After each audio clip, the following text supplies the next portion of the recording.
Okay, now we're going to go over creating a drawing file for the yellow part. In this case, instead of going to Design and Drawing, we're going to go ahead and right-click on the component up top and then select Create Drawing from there. We will change our sheet size again to 11 by 8.5 and then click OK.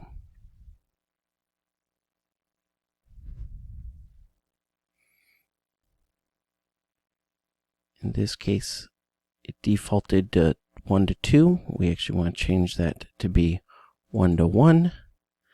Then we'll go ahead and change our front view to the home view and make it shaded and place that in the upper right hand corner. Then click OK.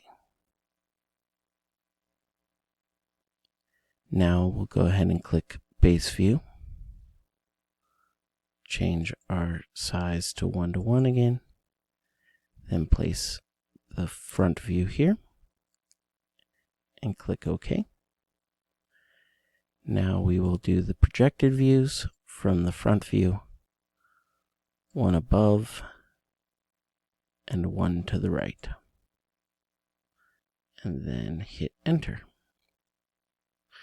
You can see that the one on the right automatically shows the hidden line, assuming that the hidden lines were turned on from the base view that it's based on, even if the hidden lines did not exist in that front view.